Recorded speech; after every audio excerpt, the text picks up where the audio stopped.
Oi, pessoal. Aqui é Nazi Medeiros, do Gotas de Felicidade. Mais uma vez, para apresentar para vocês a segunda parte do programa que nós estamos falando sobre dislexia. A primeira parte foi feito o comentário do filme Como Estrelas na Terra, e a segunda parte vai ser falado pela nossa entrevistada Mônica Santos, que vai falar sobre a dislexia na prática, a sua vivência com a dislexia. E o Gotas de Felicidade, toda vez eu falo e vou repetir, existe porque vocês existem. Então vocês cliquem no gostei, se inscrevam e acionem o sininho para serem notificados.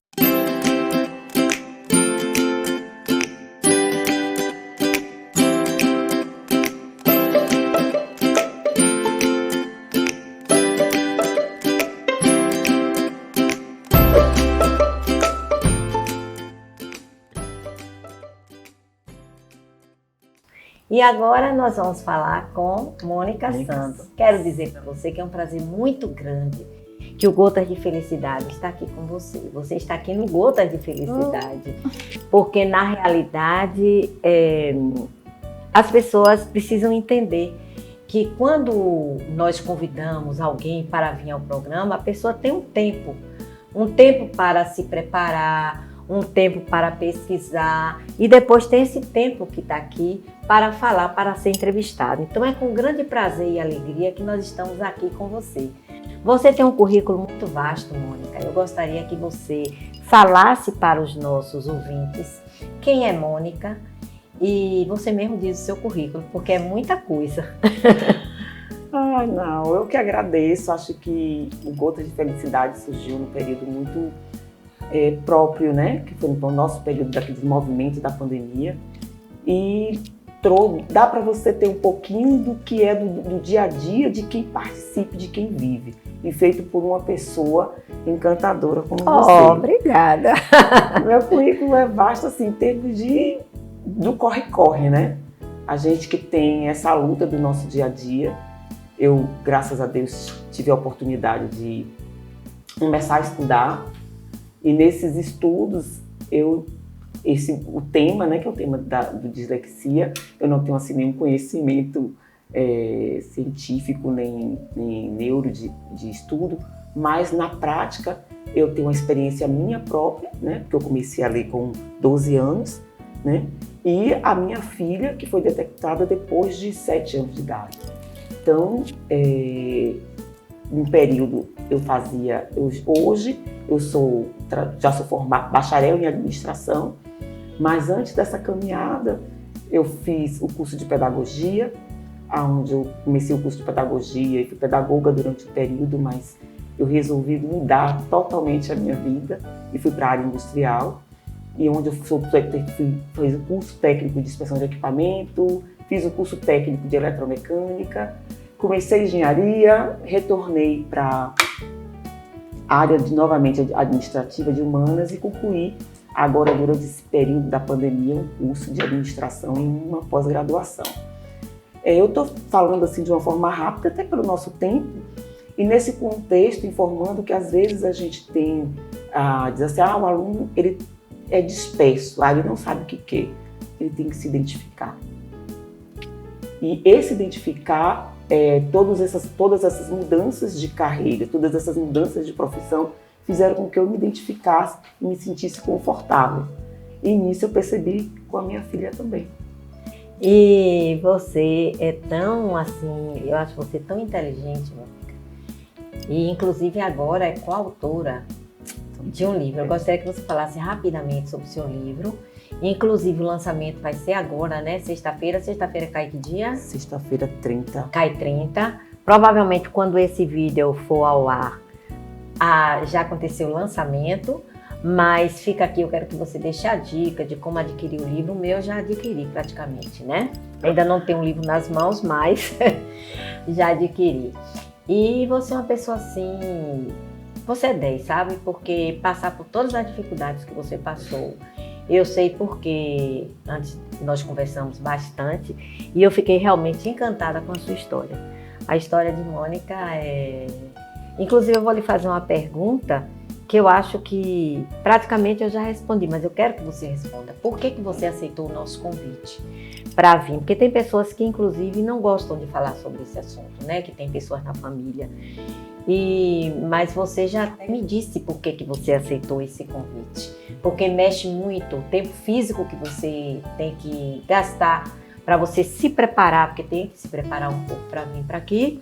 E também o psicológico seu, que com certeza, nessas idas e vindas, mexeu, né, com você, né? Coisas às vezes que fica guardadinha lá dentro quando a gente vai olhar, não é? Então, por que você aceitou o convite do Gotas de Felicidade para vir falar sobre dislexia? Quando a gente já havia até conversado um pouco em relação a isso antes, né? Quando você me fez agora o convite, eu falo no livro depois. No livro eu falo um pouco sobre a minha história, porque foi um acontecimento que foi maravilhoso. E nesse contexto, quando você me convidou para vir falar de dislexia, que eu comentei que eu comecei a ler aos 12 anos de idade, você começou a ler com 12 anos, Mônica? Sim. Então eu comecei a contar para você um pouco do que aconteceu.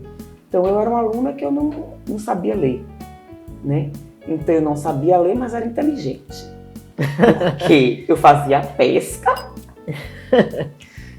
era boa em matemática, sentava junto do meu colega que não sabia, não era bom em matemática, e nós trocávamos as provas. Então o que eu não sabia escrever, ele escrevia. E o que eu sabia, mas ele não sabia que eu não escrevia. E nem que eu não sabia ler, ele sabia que eu não sabia fazer a atividade.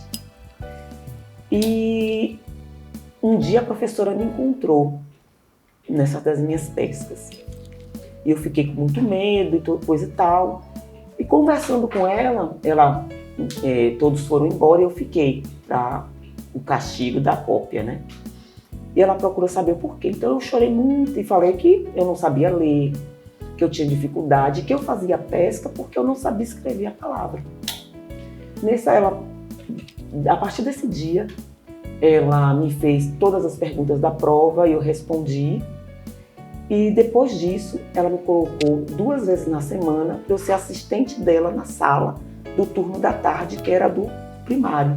Inteligência. Então, quando os meninos do primário estavam fazendo as atividades, fazendo as vogais, as consoantes, aprendendo, vendo a figura, eles estavam aprendendo e eu também. Então, hoje, eu sei que ela me ajudou de uma forma que, na época, eu aceitei aquilo como um castigo, não nego, né? Porque eu tinha que ficar na escola e passar ainda a tarde com as crianças. Mas depois eu comecei a gostar, comecei a ver que eu estava aprendendo, comecei a ver que eu não conhecia as letras e aquilo eles estavam aprendendo e eu também. Então, isso para mim foi enriquecedor. E eu aprendi a ler. E eu aprendi a escrever. E as minhas dificuldades, elas nunca pararam. Eu tenho até hoje, né? Às vezes quando eu pronuncio, quando eu estou estudando, quando eu mudo de uma área técnica para outra, eu tenho que ter um esforço a mais. E a minha filha, quando eu estava nesse processo de transição profissional, a minha filha Isis Araújo, a professora um dia me chamou na escola e me mostrou as atividades dela. E as provas dela, ela escrevia uma frase em cima da outra. E ninguém entendia as respostas das questões. E ela super ativa. Super interativa. Eu fiquei muito triste. Né? E nós conversamos, ela disse que a gente precisava cuidar, verificar. E eu disse, meu Deus, o que eu vou fazer? Então, com o auxílio de alguns amigos, eu conheci uma profissional, fui indicada a uma profissional, a Rita Lucena na época. Minha filha estava com 8 anos de idade, né? Já naquela fase de você sair da alfabetização e estar no primeiro ano. E aí já para aquela parte toda de desenho, que você realmente tem que começar a utilizar esse conhecimento, né? Didático, de respostas e de formulações, de análise, e aí as dificuldades se apresentavam. Então foi uma luta. Foi uma luta porque ela é muito imperativa, ela brincava muito, ela corria muito, E sofria porque ela passava os finais de semana, na época das atividades, estudando, e na hora da prova ela não conseguia fazer a prova.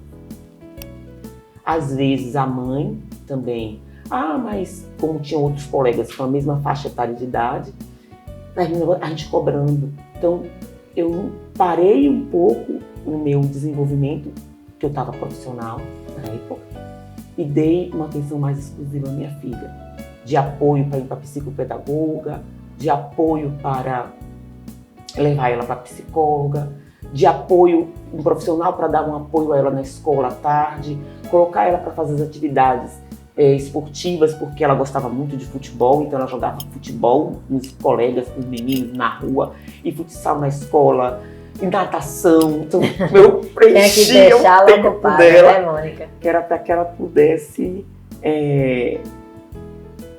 eu tentar saber o que faltava, porque a gente não sabe, os profissionais na época também não sabiam, os professores, como era uma criança muito imperativa, os professores também às vezes acham que não quer nada, a criança é mal educada, e que na verdade não é isso.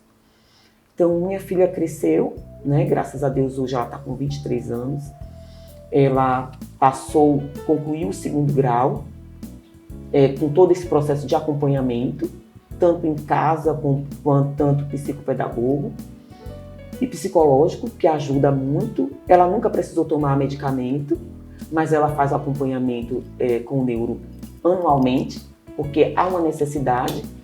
E nesse processo, quando ela foi diagnosticada com dislexia, ela foi diagnosticada com dislexia mista e o TDAH. Então a dislexia, ela traz um transtorno à criança dela não absorver o que é passado, mas ela, em compensação, ela através da arte, através das brincadeiras, ela também aprende. E eu digo isso que eu consigo estudar, eu consigo ler, eu consigo escrever com um fone, ouvindo um som, ouvindo uma música, ouvindo algo que seja repetitivo. Porque também não pode ser algo novo, que se for algo novo você quer tirar atenção. Mas se for algo que você já conhece, você pode ficar com aquele som ouvindo várias vezes. E você se mantém neutro, você consegue fazer tudo e sai tudo correto. Agora, é um planejamento da pessoa. Então, tem que haver um contexto de entendimento, não só às vezes da escola, mas como da família. A família tem que dar um apoio. Então, quando eu fui convidada para Gotas de Felicidade, para falar de dislexia, assim, vivida na prática, porque a gente, mãe, sofre muito com os filhos, que eu sofri com a minha filha. Eu fiz Enem com a minha filha, porque ela passou em engenharia e ela disse: minha mãe, eu não quero fazer engenharia, eu quero fazer oceanografia. E quando na pandemia nós fizemos o Enem juntas. Imagine. E ela passou, e nós ainda ficamos na mesma sala, né? Que bacana. E ela passou e está fazendo hoje a oceanografia no Rio Grande do Sul, na cidade do Rio Grande do Sul, na instituição FURG, que é uma instituição federal. Então já tem 7 meses que ela está lá, ela está fazendo agora o 4º semestre, foram 3 semestres online, 2 semestres online e um presencial, e agora está no 2º, né? Então isso para mim é gratificante. Ela está tendo as dificuldades dela, sim, mas ela sabe que ela sabe que ela tem que sempre buscar um pouco mais. E quando eu tive o convite de participar do Poder do Network, de Mulheres Inspiradoras, que é um grupo de mulheres maravilhosas, eu agradeço a Daiane e a Gal, que me convidaram para participar como coautora do livro Poder do Network. Para mim foi interessante porque eu não acreditava no network. E network é essa comunicação, é essa troca, né? Essa troca que a gente está tendo agora, essa troca com vocês. Essa troca não é só uma relação de relação profissional, de uma rede de profissões, de uma rede de conhecimento, mas sim do dia a dia da sua casa, da participação, de saber da simpatia de como está o outro, de como está um todo. E dentro do livro O Poder do Network, eu falei um pouco em relação a esse meu desenvolvimento. E acredito que quando a Nalce já me convidou para vir participar do Gota de Felicidade, obrigada, eu disse, bom, eu não sei o que eu tenho a falar, porque a minha didática realmente foi na prática, tanto minha quanto a participação com a minha filha. Mas como eu falei um pouco no livro, eu posso sim falar um pouco para mães e para pais e saber que se você tem um filho que tem dificuldade, a dificuldade dele às vezes não é só o remédio, não é só não saber escrever, não saber ler. Às vezes é o nosso carinho, é a nossa atenção, é dizer a ele, filho, eu estou aqui, o que é que você precisa, o que é que você está sentindo falta, né? E nós temos uma lei que já foi sancionada no ano passado, que é a 14.254, aonde ela dá todos os direitos para as escolas e para os pais e a instituição médica, né, dar todo um apoio a essas crianças, né? E não só crianças, né? Temos adultos aí que já passaram por todos esses processos de ser burro e toda essa aprendizagem nossa, né, que vem evoluindo e melhorando a cada dia, e que é nisso que tem que ser evoluído, que a partir do momento que a gente cuida do nosso seio, né, que é a nossa casa, que são os nossos filhos, de nós mesmos, da nossa mente, a gente está cuidando da nossa sociedade e a gente está cuidando da nossa evolução. O que eu ia te perguntar, eu acho que você já respondeu. O que eu ia perguntar é o seguinte, o que é que você diria para os pais, para a escola, para a sociedade como um todo, com relação à dislexia? Eu estava assistindo um vídeo de uma psiquiátrica falando sobre a dislexia e ela disse que nos Estados Unidos, há algum tempo já, as crianças que têm dificuldade, lógico que, por exemplo, matemática não pode ser feito assim, mas essa parte de leitura, eu acredito também que seja logo no início, quando está no início do tratamento, porque a criança ela se comunica mais oralmente. Então, eles dão, nos Estados Unidos, eles dão, dizendo que a criança tem dislexia, a escola oferece todo o material audiovisual para a criança praticar e se desenvolver. E aqui no Brasil, ela, como psiquiatra, quando ela atende crianças com dislexia, logo no início, que está tendo essa dificuldade, ela vai até a escola e sugere que as lições sejam tomadas oralmente, porque a criança se comunica muito bem. O que ela tem dificuldade é de escrever. Muitas vezes a dislexia, como você disse, ela pode vir, é uma deficiência, um transtorno, que pode vir na escrita, pode vir na fala, pode vir na compreensão do texto. Às vezes ela escreve, mas não tem capacidade de entender o que ela escreveu. Então, nessa fase inicial, enquanto isto está acontecendo, então aqui ela pede para que a escola ofereça o material para a criança fazer as provas oral, e isso é muito bacana, sabe, Mônica? E também eu fico assim muito sensibilizada quando você fez a prova do Enem, né, com a sua filha. Há poucos dias eu estava na cozinha preparando o café do meu neto. Quando ele fica aqui alguns dias com a gente, eu gosto de fazer o café dele, que ele vai para a escola. E meu marido chegou, Nazi, eu vou te contar uma coisa, estou aqui, eu estava assistindo agora na televisão, a mãe com a criança, ela teve um problema de hidrocefalia e aos 8 anos ela ficou cega.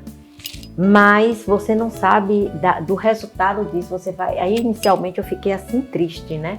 Mas depois ele me disse, eles acabaram de se formar em psicologia, numa cidade de Goiás. E inclusive está na rede social, quem quiser ver, né? Acho que é a cidade de Anápolis, em Goiás. E eles se formaram em psicologia. Durante a pandemia, disse que ele ficava muito triste porque não tinha o que fazer, ficava ansioso. Então isso é uma coisa assim muito bacana, essa solidariedade, esse amor, esse carinho, essa dedicação. Então eu fico assim sensibilizada com a história de vocês e quis trazer para o Gotas de Felicidade justamente para dar essa força também para as famílias que têm crianças nessa condição e que muitas vezes não sabem o que fazer, não é? Nase, é delicado. É muita despesa, porque não é só despesa financeira. Você tem um desgaste emocional, porque você não sabe o que o seu filho tem. Você sabe que ele é imperativo, que ele não fica quieto e que é por isso que ele não sabe estudar. Você recebe a culpa. Nós mães sempre nos culpamos. Geralmente a mãe é quem recebe toda. Você não sabe educar e por aí lá vai. Porque a gente se acha que a gente trabalha, que a gente não está dando atenção. Então, nós nos culpamos muito. É então, é um resumo de tudo, que é muita coisa. São muitas emoções. Vem a parte financeira, né? Naquela época, realmente, era uma despesa, porque tudo é pago. Hoje, nós estamos tendo aí apoio. Você falou agora dos Estados Unidos, essa lei que foi aprovada no ano passado, que é uma lei que já está sendo há muitos anos, está tendo esse desgaste, né, de idas e voltas, né, e agora no ano passado, em novembro do ano passado, ela foi sancionada, então nós temos esse direito pleiteado. Agora os pais podem brigar por isso na escola, não, meu filho foi injustiçado, meu filho precisa desse apoio, meu filho pode ser feita dessa forma a prova dele. A minha filha já fez prova oral, mas ela sempre manteve todo o condicionamento dela em sala de aula. Porque eu dizia que ela não queria que ela fosse diferente. Eu dizia a ela, no dia que você quiser fazer sua prova oral, você faz. Quando realmente ela não estava bem, a escola avaliava ela de acordo com a necessidade dela.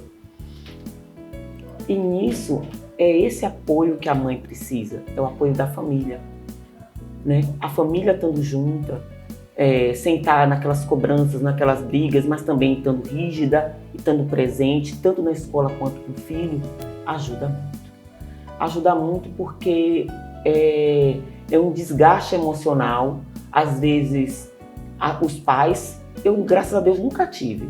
Como também nunca falei nem se minha filha sabia, nem se minha filha não sabia. Mas os pais têm vergonha dos filhos. Eu convivi com algumas pessoas, eu convivi com alguns pais, e às vezes eles não têm aquela coisa assim, ele é muito inquieto, é burro, não quer saber de nada. Aí às vezes eu ficava assim olhando, como eu conhecia a minha filha, as dificuldades da minha filha, eu ficava sensibilizada, mas respeitava. Então eu acho que, além desse respeito, ter um pouco realmente de empatia, um pouco de sensibilidade. Não só toda a família, todo o núcleo familiar, mas como a sociedade. E eu espero que a cada dia mais essa lei, as escolas, né, as instituições, os profissionais que estão chegando no mercado, os profissionais que já estão no mercado, e que surjam mais materiais, né, para que eles possam aprender, para que eles possam estudar, que os pais deixem um pouquinho os jogos, a sua própria diversão, para se divertir um pouco com o seu filho, porque isso eu digo que contribui muito. Eu chegava às vezes muito cansada e nós compramos um xadrez, né? E aí fechava, montava e desmontava. Aí montávamos na cama e ficava lá jogando aquele xadrezinho. E aí a gente aprendeu a jogar xadrez, que era uma maneira que eu tinha de poder conversar, poder aprender e saber como é que estava o raciocínio dela, para que eu me adaptasse também, porque tudo para mim também estava sendo novo. Viu, mas Mônica, eu acho assim, eu não sabia, inclusive, dessa lei. Eu acredito que muitas pessoas, até muitos pais que devam ter crianças nessa situação, não sabem. Mas você me falou também a respeito do transporte coletivo. Sim, transporte. Eu acho interessante você falar sobre isso. Porque os pais que fazem tratamento na rede pública com seus filhos, que tem algumas instituições que dão esse apoio. Infelizmente eu agora não sei informar, mas nós temos algumas instituições que dão apoio, principalmente das escolas, na rede municipal. E quando tem esse apoio nessas instituições, elas dão, você tem direito a ter um passe livre, né, para essas crianças. Porque criança, quando chega a 8, 9 anos, acredito que é mais ou menos essa idade, já começa a pagar o transporte. E é muito difícil, você ter o seu dinheiro, ainda ter o dinheiro do transporte. Então o Salvador Card né, junto com a prefeitura, dar esse apoio à criança. Quer dizer, tudo isso é muito interessante. E são direitos, né? São direitos que as pessoas têm que muitas vezes não sabem e não utilizam, né? E o que você está falando tem tudo a ver com o filme, Como Estrelas na Terra.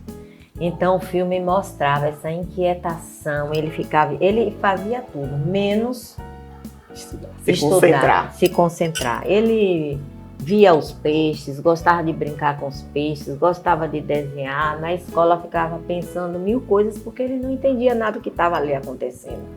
E a gente só presta atenção para as coisas que a gente entende, para as coisas que a gente gosta. Então tem tudo a ver com o filme. Então essa integração que nós estamos fazendo aqui no Gotas de Felicidade, do comentário do filme com o seu depoimento, eu acho que fecha essa questão. E uma coisa também interessante que você falou, que não é toda criança que precisa usar medicação. Não é toda criança. O médico avalia, né? O médico avalia e vê, não é. Porque esse transtorno, ele é mais uma questão de amor, de carinho, de atenção, não é? De paciência para sentar realmente, ensinar a criança, foi como o professor fez, foi como a professora que ofereceu o trabalho para você, que na realidade ela estava lhe dando uma oportunidade, não é? E que depois sua filha também teve, que você me falou, com uma pessoa, uma psicopedagoga que ia na sua casa todos os dias, dar atenção a ela. Ajuda ela nas atividades. Não é? Então, Mônica, um prazer muito grande tê-la aqui no Gotas de Felicidade. Você não sabe como nós estamos felizes. Eu quero que você diga o que você quiser para os nossos ouvintes, nossos colaboradores, nossos incentivadores. Obrigada. E nós estamos nos despedindo e você fala o que você quiser falar. Primeiro eu quero agradecer a você, né, pela oportunidade do convite, pela sensibilidade de se expor, de se colocar para estar fazendo o programa. E eu agradeço, né? Como eu disse, meu conhecimento é o conhecimento de mãe, né? As dificuldades existem, elas estão aí. A gente tem que ter a clareza de vivenciar, e principalmente porque os nossos filhos sofrem. E eu digo que assistir o filme, quando você me falou do filme, eu nunca tinha assistido aquele filme, eu me vi naquele filme. Eu me vi eu como criança, eu como adulta e eu como mãe. Então eu chorei o filme todo, né? Chorei o filme todo, que é muitas lembranças, são muitas lembranças, né? E vamos ser mais empáticos, vamos ser mais receptivos. Muitas vezes Vamos a gente não cuidar. Entende. E a gente não entende, né, o que está acontecendo com as pessoas, né? Com as crianças. Rapidamente, eu sei que o tempo já está esgotado, mas eu estava no supermercado há poucos dias, numa daquelas partes, né, do supermercado, e aí eu vi dois gritos assim. Eu fiquei, meu Deus, o que é que está acontecendo? Quando eu saí, eu vi um pai jovem com a filha adolescente. E automaticamente eu percebi que a criança, que aquela adolescente tem um problema, né? E que a gente tem que entender, aceitar e se colocar, como você disse, a empatia, né? Se colocar no lugar do outro. Então tudo isso faz a diferença. Inclusive a gente tem que educar os nossos filhos, os nossos netos, para serem receptivos também com os colegas dele, né, na escola, que muitas vezes acontece isso, né? E a gente não sabe. Mônica, eu quero te ofertar um brinde do Gotas de Felicidade. Mas para as pessoas que são muito curiosas, o brinde é essa garrafinha que delícia, de água, para você se lembrar sempre do Gotas de Felicidade. Vou lembrar sim. Muito obrigada. Um beijo para vocês. Obrigada pela atenção. E assistam, e curtam, e compartilhem o Gotas de Felicidade. Eu acho que vale a pena. Obrigada.